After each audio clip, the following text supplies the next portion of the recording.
May problema ka ba, Julius? Problema ko? Julius? Ano ba? Hindi ka nagpapaganda. Yun yung problema ko! Hindi! Ano ba nasasaktan sinasabi ko? Sabihin mo sa akin ito. May bakang lalaki na. Sinabi ko na! Hindi na! Nasasaktan ako! Anong wala? Sinabi ko sa'yo, wala akong lalaki! Ano ba? Ano ba? Wala! Ha? Pagilan mo yan! Ano ba? Pagilan mo yan! Tama na, anak! Tama na! Magkampihan ba kayo? Anak, tama na! Tama na, anak! Bulag daw minsan ang pag-ibig dahil ang taong nagmamahal, hindi raw nakikita ang katotohanan. Parang ilusyon pa nga na may tuturing dahil kahit magkaiba ang mundong ginagalawan, hahamakin ang lahat para lang makapiling ang kanyang minamahal.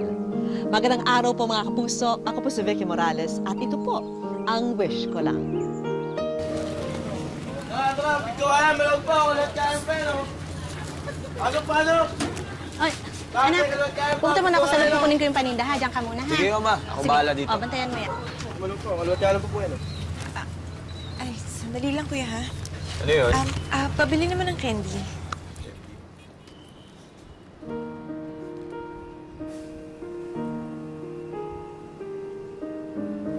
Ito, dalawa. Candy. Candy. Dalawa lang. Dalawa lang. Oo. Eh, sige, sa'yo na isa. Ay, ito.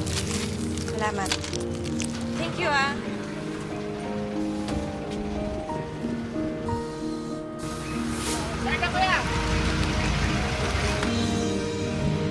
Hoy! Julius, saan ka naman pumunta? Talaga itong patang ito!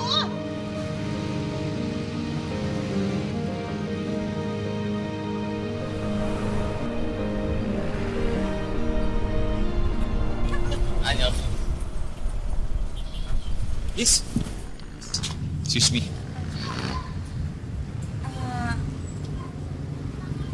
Teka. Ikaw to ba yung nasa tindahan kanina? Dito ka rin ba nakatira? Hindi. Hindi ko matatakot pero sinundan talaga kita. Bakit? Wala lang, gusto ko lang makilala. Julius nga pala.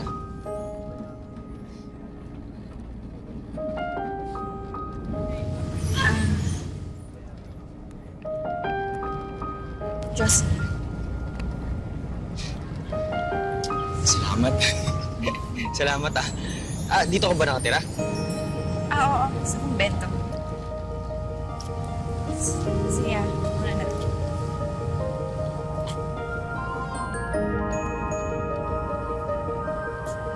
Sisters?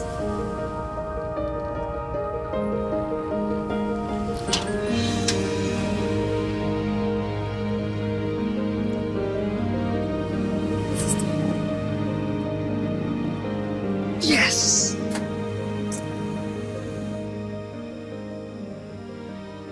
Mula nang ma-love at first sight si Julius kay Jocelyn, Hello. nagpursige siya ng gusto Ganda. para Kamusta? mapaibig din sa kanya ang dalaga. Basta pangako mo ha, titigil mo na yung bisyo mo. Oo naman. Alam mo naman na kaya ko iwanan kahit anong bisyo. Basta kasama lang kita eh. Ako, konti na lang maniniwala na ako sa'yo. Uy, hindi ako nang bobola. Totoo niya, matagal ko nang gustong iwanan yung bisyo ko. Kaso, parang walang dahilan para gawin yun. Hanggat sa makilala kita. Alam mo, kaya mo naman yun kahit wala ako. Parang hindi. Kasi parang, alam mo yung may gusto kong gawin, pero hindi mo magawa dahil wala kang motivation. Ganon? Motivation mo lang ako? Hindi, masigit pa doon. Dahil ikaw yung dahilan ko para mabuhay. Alam mo, ang corny mo rin eh, no? Sobra. Alam mo, naging corny na ako nung nakilala kita, ah. Jocelyn? Julius, sige na ha. Si Mamang kasi papasok ng kwarto. Sige, sige. Sige, good night, Jo. Jocelyn? Po. Ano ba yan? Sino ba yung kausap mo, ha? Gabing-gabi na, hindi ka pa natutulog. Wala po yun. Matulog ka na, ha? Opo. Sige. Sige po. Good night po.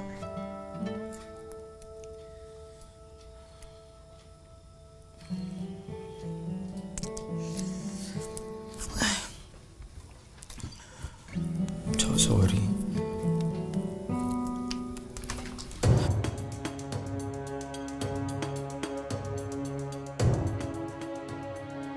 At kahit nabunyag man na may bisyo ang nobyo, hindi ito naging hadlang para pigilan ang kanilang relasyon.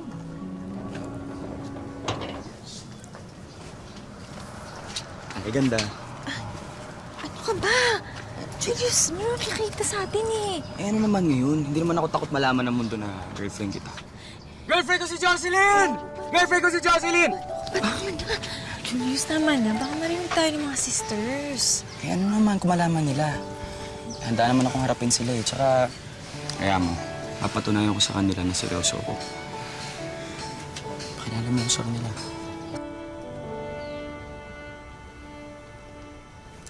Ang bahala.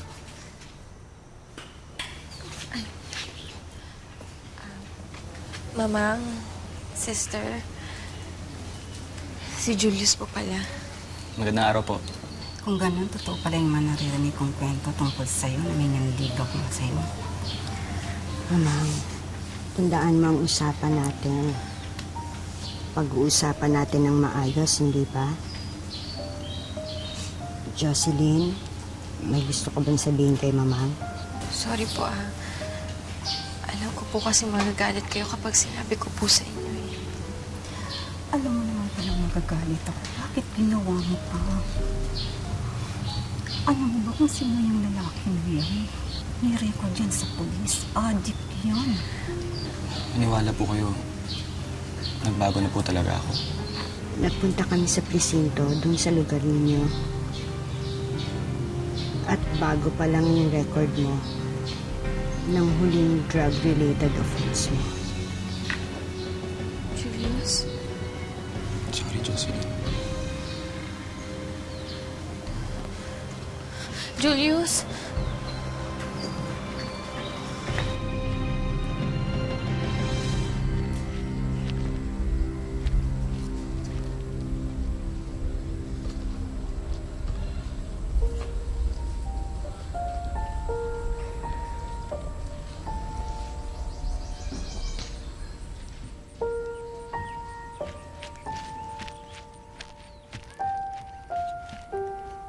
Ganda. Salamat ah. Kala ko hindi mo na ako kakausapin eh. Nakipagkita lang naman ako sa'yo, Julius. Para sabihin ayoko na. Ha? Bakit? Eh kung yung paggamit ko lang naman yung problema, kaya ko naman baguhin yung sarili ko eh. Ayaw sa'yo ng mamang, ng sister, pati ng mga kamag-anak ko. Ikaw, ayaw ba sa akin? Di ba yun naman yung mahalaga? Yung mga sinasabi nila, baliwala lang yun. Pero ikaw, ikaw yung mahalaga. Tsaka, Joe, paano ko naman babaguhin yung sarili ko kung wala ka? Ikaw yung kailangan ko, hindi ko kaya pag mawala ka.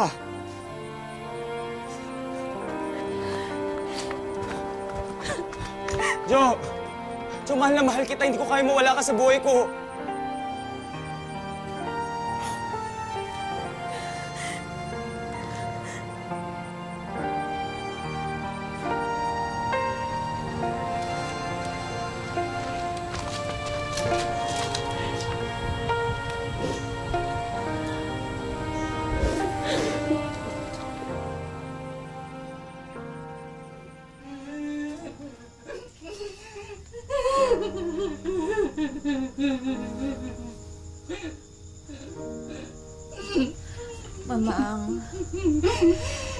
Mamang, patawarin niyo po ako, ha? Pero mahal ko po talaga si Julius. Jocelyn, Sister, anong ginagawa niya dito?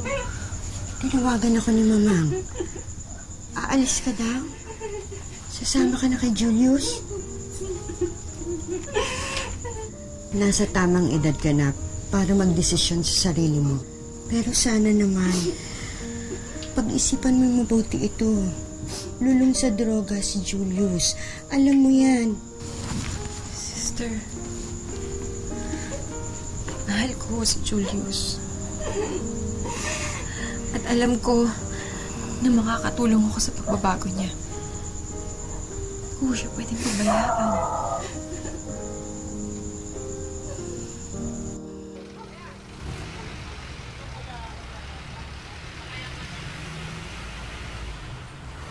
Okay na po. Oh, kanina ka pa ba naghihintay?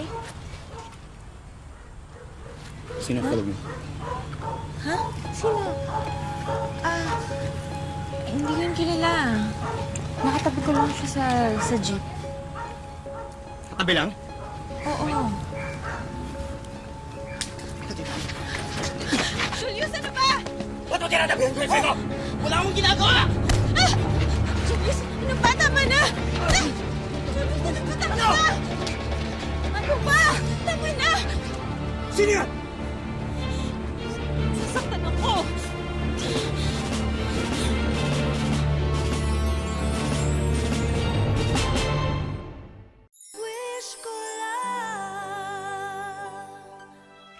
Sa kabila ng pagtutol ng mag-anak ni Jocelyn kay Julius, pinili pa rin ng dalaga ang dikta ng kanyang puso. Batid din ni Jocelyn na may bisyo ang kasintahan.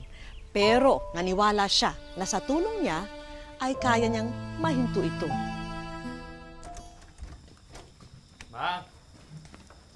Ma, dito na kami. Oh! Ano na naman nangyari dyan sa mukha mo? Ano? Saan ka na naman nanggaling? Bakit ganyan yung itsura mo? Wala yan, ma. Sinundo ko lang tong labs ko. Si Jocelyn nga pala, tapos mama ko. Hello po, nice meeting you po. Jocelyn? Opo. Ay, naku, buti nakilala kita sa wakas. Wala na talaga ibang bukang bibig itong anak ko, kundi ikaw. Bango na niluto ko, ma. Kaya ko lang, ah. Sige, sige.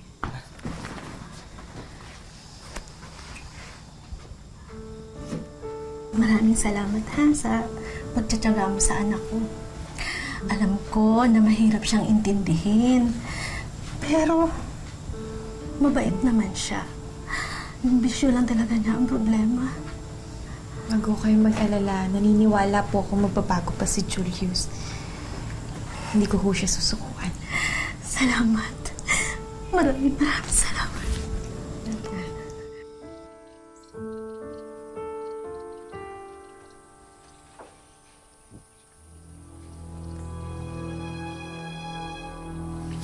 May problema ka ba, Julius? Problema ko?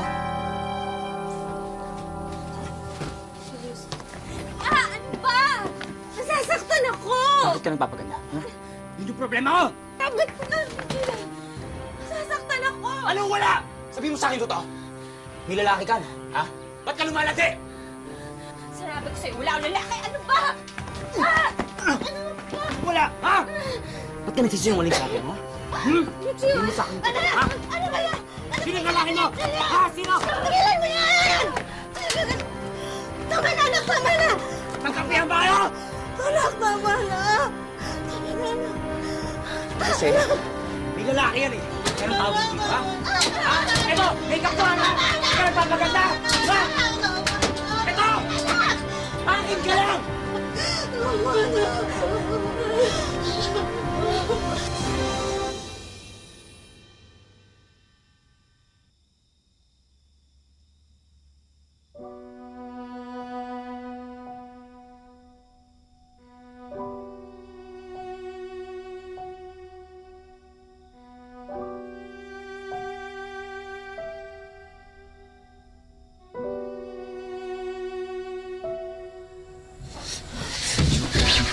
Jo, Lumayo ka sa akin.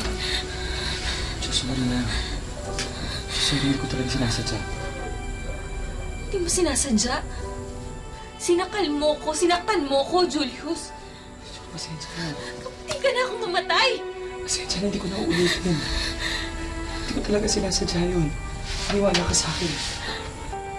Wala na susunod. Kahit sigarilyo, babawasan ko na. Jo, mo ko iwan, hindi ko na uulitin. Pangako, magbabago na ako.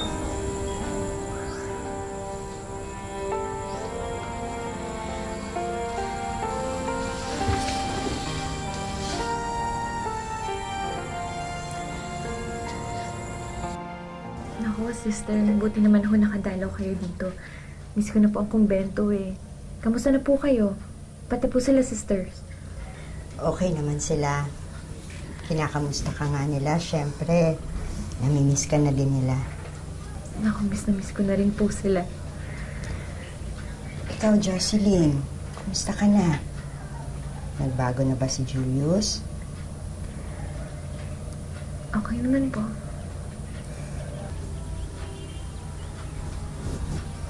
Jocelyn? Sinasaktan ka niya? Ibig sabihin, hindi pa rin siya nagbabago. Jocelyn, hindi mo kailangan magtiis. Pwede ka naman bumalik sa mamang mo o kaya sa kumbento. Hindi po, sister. Hindi ko po siya pwedeng iwan. Kailangan niya ho ako.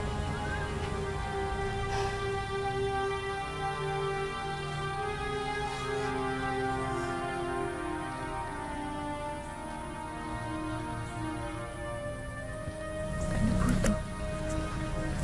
Address yan at telephone number sa Davao. Doon na maa-assign si Sister Babes at Sister Fe. Kailangan nila ng assistant. At ikaw ang naisip nila. Davao?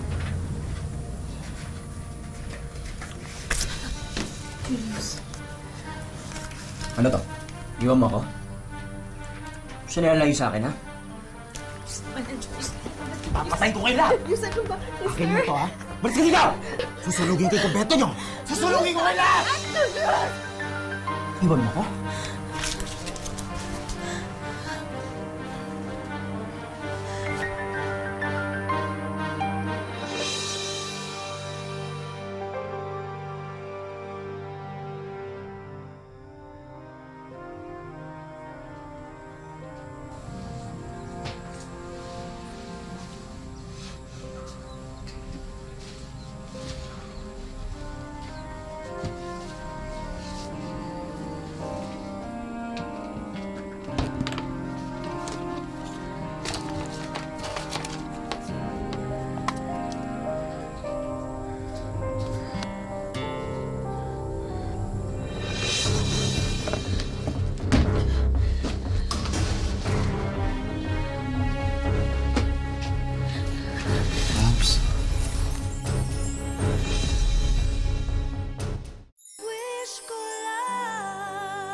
Okay na lang ah.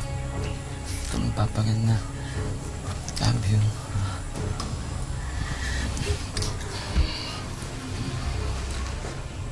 Sorry, Julius. Sorry.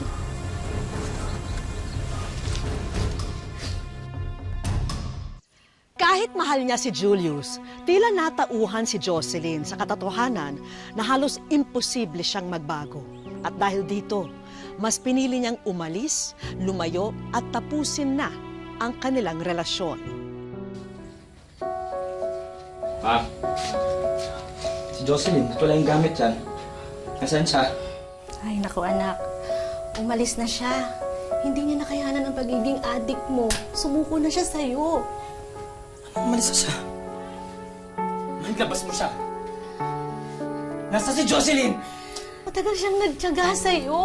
Hindi pwede! Sinubukan niya, anak. Ah! Ikaw! Mahal ako kay Jocelyn, ma. Mahal niya ako, hindi niya ako iiwan. Ma, nasa si Jocelyn! Anak, wala. Ilabas mo siya! Wala na, wala na. Anak, umalis talaga siya, anak. Mahal Anak! Hindi! Di ba mahal po ako, Jocelyn? Anak, tama na. Ayaw ni Jocelyn, ma! Tama na. Tama na.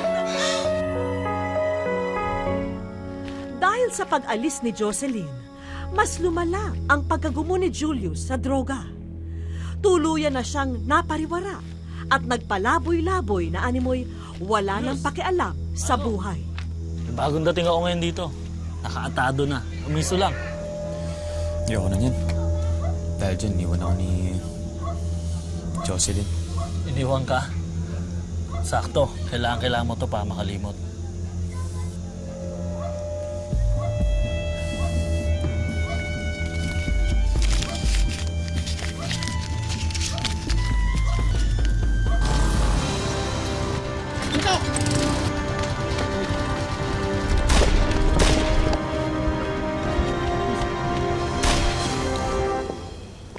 Jocelyn, ayoko magtanong sa loob ng kumbento dahil baka marinig ng ibang sisters. Nakalimutan mo na ba si Julius?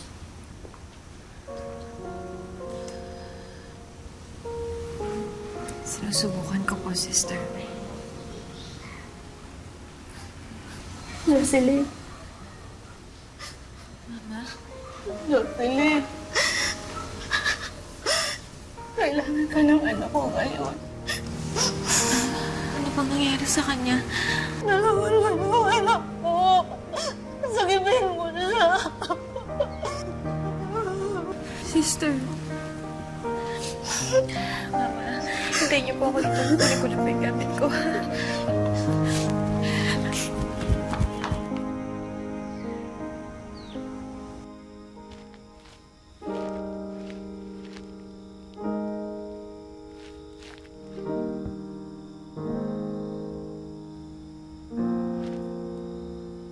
Julius. Jocelyn?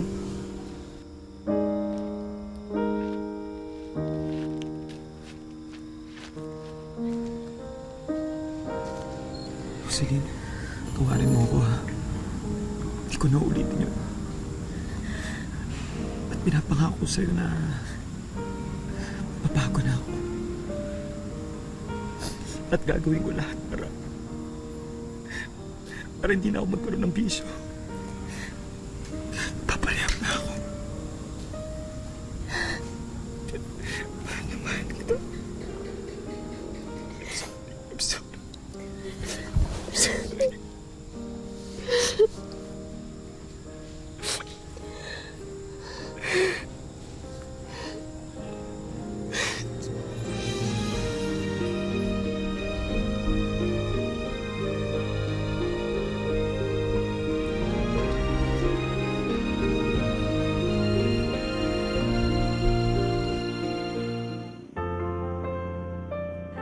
Tatlong taon nang masayang nagsasama bilang mag-asawa sina Julius at Jocelyn. Kung dati, sa problema at away umiikot ang kanilang relasyon, ngayon ay tahimik na at puno ng pagmamahalan ang kanilang tahanan. Nung nakita ko siya, parang kumbaga yung sinasabi ng parang huminto yung mundo mo. Parang nakita ko siya parang nag-slow mo ang lahat. Naging kami. Tapos ayaw pa nga ng mga kaibigan niya rin, ayaw ng mga kaibigan niya na maging kami.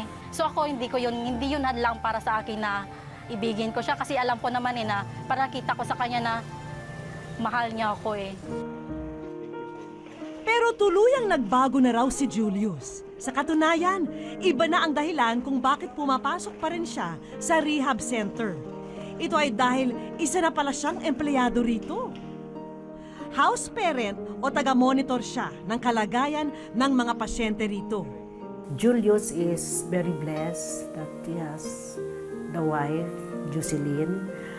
Jocelyn is an ideal and I salute to her on the giving support, the support to Julius that make Julius a very successful recovering drug dependence. And now our employee. Ayon kay Julius, natauhan siya sa kanyang mga pagkakamali at pagkukulang sa mga taong nagmamahal sa kanya, lalo na si Jocelyn. Napakasakit pa lang yung gusto mong angapin yung asawa mo na merong rihas na pagitan sa inyong dalawa. Nakita naman ni Jocelyn ang pagbabago at pagsisikap ng kanyang mister. Kaya bilang may bahay, hangad niya rin na mapagaan sana ang buhay nilang mag-asawa. Proud na proud ako sa iyo, sabi ko. Alam mo naman yan is na mahal kita noon pa.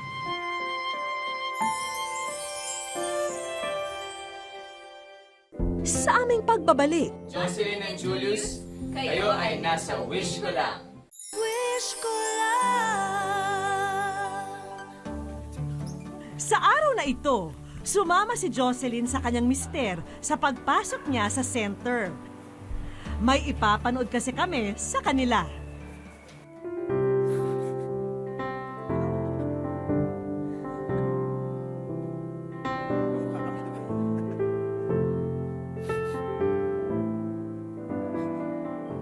Jocelyn and Julius, kayo ay nasa wish ko lang. Thank you so much po sa inyo. May bahagi namin yung kwento namin. Yun, masaya kami dun. Pag-uwi ng mag-asawa sa kanilang bahay, nagulat sila sa sorpresang bumungad sa kanila. Surprise talaga. Akala ko uulan tayo dito, pero wala. Surprise po ko. Thank you. Salamat po, Salamat po. Sa wish ko lang po. Isang online boutique ang para kay Jocelyn. May mga paninda na yan at may kasama pang laptop na magagamit mo sa bagong negosyo. Sobrang saya po ako. At least may pagulan na po ako ng time. May papakitaan na po ako. At least makaahon na rin po kami na mismo. Sa sariling namin po. Maari mo ring isabay ang pag-aaral dahil merong scholarship training na ibibigay sa'yo ang ating mga kaibigan.